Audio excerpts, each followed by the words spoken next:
All right, welcome, potential travelers. I need you to throw out any Fodor's or Lonely Planet guides you might have. Today, we're diving into the essential and, let's be honest, kinda unhinged guide to TBMG country. Think of this as your unofficial survival manual. So let's get into it. So, you're actually thinking about a trip, huh? Bold move, I like it. As your, let's say, enthusiastic tour operator, the very first thing we need to sort out is where you're gonna live. And trust me, this is probably the single most important decision you're gonna make. You've got two basic choices, the city or the countryside. Now, in the city, you get a free apartment. The catch, you also get absolute mayhem, cops who are more than a little trigger-happy, and a literal civil war every single day. Or you could live out in the peaceful countryside with genuinely friendly sheriffs, but you gotta pay taxes. And you know what's wild? The population is split right down the middle, 50-50. Okay, before you even think about packing, we need to talk about the local government and its, let's call it a creative approach to the law. Understanding this is really key to your convenience because, honestly, survival isn't the main issue here, as you're about to find out. The whole vibe of the country really depends on who's in charge. Right now, you've got President Tim. He's all about radical freedom. He brought back social media, invented TBMG Tube for content, and thinks of citizens as his family. Sweet, right? Well, his predecessor, Michael, was a little different. He made negativity illegal, would literally drain the joyful memories out of people who complained, and sometimes just turned them into lawn decorations. Oh, and he had a side project to destroy the entire universe. So, just a slight difference in leadership styles. And here's a little tip to help you sound like a local. Don't say the president. See, back when Michael was in charge, that word got censored by the government. So people found a workaround. They call the leader the big chair, usually with a lot of dramatic flair. It's just a normal chair, but the name stuck.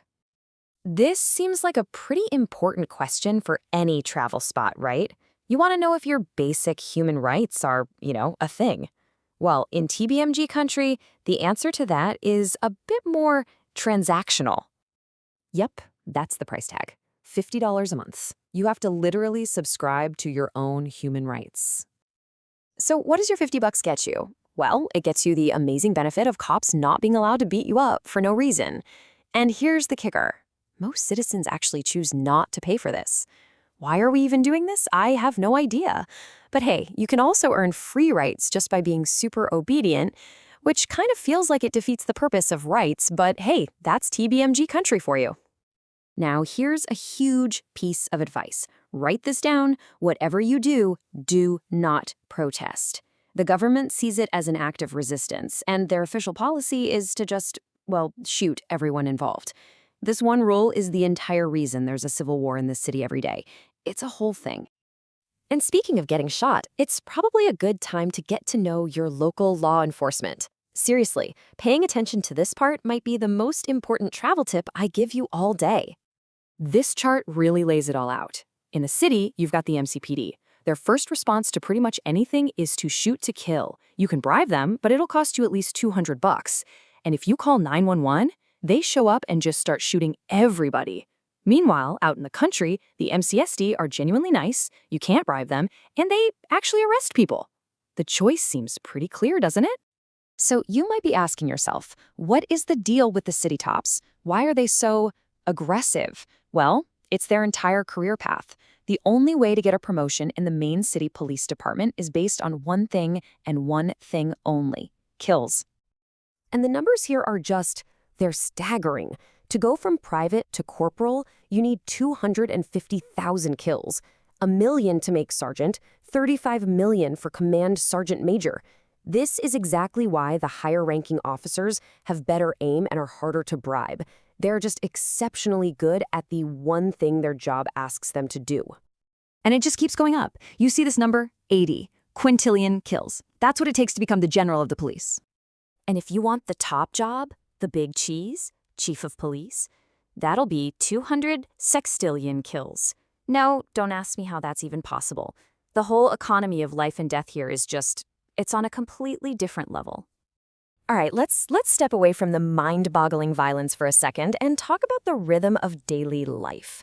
Because if you thought the laws were weird, just wait till you see how people actually live. So here's a few things you just gotta get used to. A massive 9/11 level disaster happens every single weekday. But don't worry, the buildings are rebuilt in nanoseconds.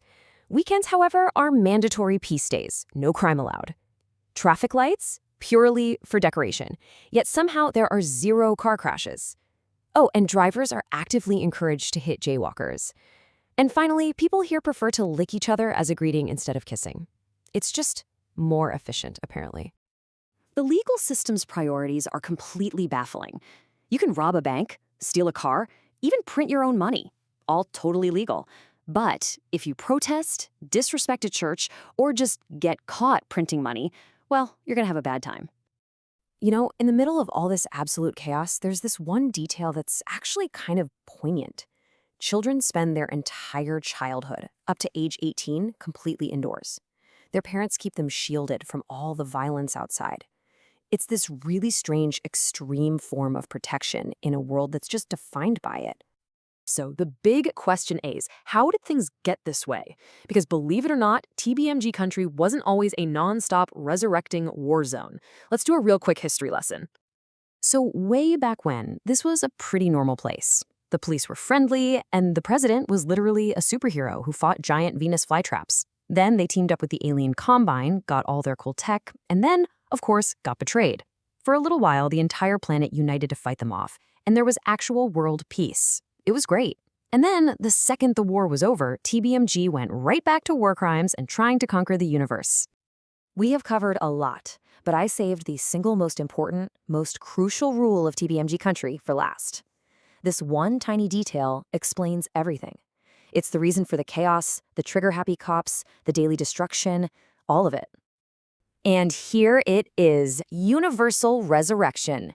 In TBMG country, nobody really dies. Death is just a temporary inconvenience.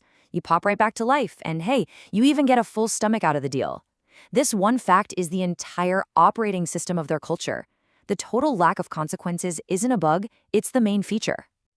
And that's what I want to leave you with. In a place where death is basically a minor setback, and you age so slowly it barely counts, what does it all mean?